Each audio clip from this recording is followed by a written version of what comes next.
ಅಯೋಧ್ಯೆ ರಾಮ ಮಂದಿರದಲ್ಲಿ ಕಾಣಿಕೆ ಕಳ್ಳತನ ಪ್ರಕರಣಕ್ಕೆ ಸಂಬಂಧಪಟ್ಟಂತೆ ಸಿಬಿಐ ತನಿಖೆಗೆ ನಿರ್ದೇಶನ ಕೋರಿ ಸಲ್ಲಿಸಿದಂತಹ ಅರ್ಜಿ ವಿಚಾರಣೆ ನಡೆಯಲಿದೆ ಇವತ್ತು.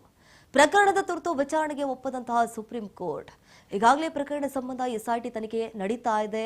ಸಿಬಿಐ ತನಿಖೆ ಈಗಾಗಲೇ ಯಾಕಿಷ್ಟು ಅವಸರ ಅನ್ನುವಂತಹ ಪ್ರಶ್ನೆ. ನ್ಯಾಯಮೂರ್ತಿ ಬಿವಿ ನಾಗರತ್ನ ಅವರ ನೇತೃತ್ವದಲ್ಲಿ ದ್ವಿಸದಸ್ಯದಲ್ಲಿ ವಿಚಾರಣೆ ನಡೆಯಲಿದೆ.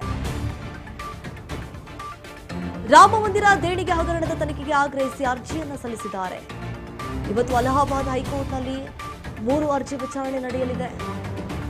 ಅಲಹಾಬಾದ್ ಹೈಕೋರ್ಟ್ನ ಲಕ್ನೋ ಪೀಠದಲ್ಲಿ ವಿಚಾರಣೆ ನಡೆಯಲಿದೆ.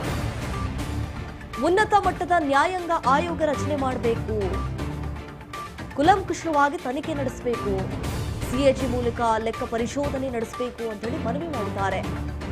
ನೋಡಿ, ರಾಮ ಮಂದಿರ ದೇಣಿಗೆ ಹಗರಣದ ತನಿಖೆಗೆ ಆಗ್ರಹಿಸಿ ಅರ್ಜಿಯನ್ನು ಕೂಡ ಈಗಾಗಲೇ ಸಲ್ಲಿಸಲಾಗಿದೆ. ಯಾಕಂತಂದ್ರೆ ಭಾರೀ ಪ್ರಮಾಣದಲ್ಲಿ ಗೋಲ್ಮಾಲ್ ನಡೆದುಬಿಟ್ಟಿದೆ, ಅಕ್ರಮ ಎಸಗಿದ್ದಾರೆ. ಅಲ್ಲಿರುವಂತಹ ಸಿಬ್ಬಂದಿಗಳೇ ಕೋಟ್ಯಾಂತರ ರೂಪಾಯಿ ವಹಿವಾಟು. ಹಾಗಾದ್ರೆ ಎಲ್ಲಿ ಹೋಯ್ತು, ಏನು ಮಾಡಿದ್ರು? ಎಸ್ಐಟಿ ಅಧಿಕಾರಿಗಳು ಕೂಡ ಈಗಾಗಲೇ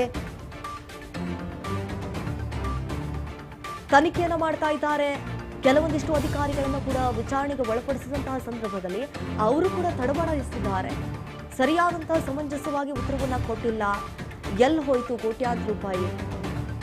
ಬರೀ ಹಾರಿಕೆ ಉತ್ತರಗಳನ್ನ ಕೊಡ್ತಾ ಇದ್ರು. ಇವತ್ತು ವಿಚಾರಣೆ ಇದೆ. ವಿಚಾರಣೆ ಆದ್ಮೇಲೆ ಯಾವ ರೀತಿ ಒಂದು ಪ್ರಕರಣ ಎಲ್ಲಿಗೆ ಹೋಗಿ ನಿಲ್ಲುತ್ತೆ? ಯಾಕಂತಂದ್ರೆ ಈಗಾಗಲೇ ವಿಪಕ್ಷ ನಾಯಕರು ಕೂಡ ಕೆಲವೊಂದಿಷ್ಟು ಆರೋಪಗಳನ್ನ ಮಾಡ್ತಾ ಇದ್ದಾರೆ ಕೇಂದ್ರ ಸರ್ಕಾರದ ವಿರುದ್ಧವಾಗಿ.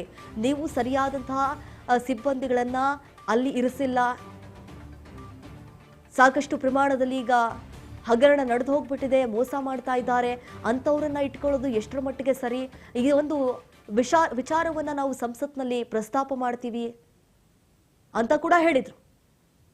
ಈಗ ಸಿಎಜಿ ಮೂಲಕ ಲೆಕ್ಕ ಪರಿಶೋಧನೆ ಆಗಬೇಕು, ಎಲ್ಲೋಯ್ತು ಅಷ್ಟು ಹಣ ಅನ್ನೋದು ಗೊತ್ತಾಗಬೇಕು ಅಂತ ಹೇಳಿ ಇವತ್ತು ಅರ್ಜಿ ವಿಚಾರಣೆ ನಡೆಯಲಿದೆ.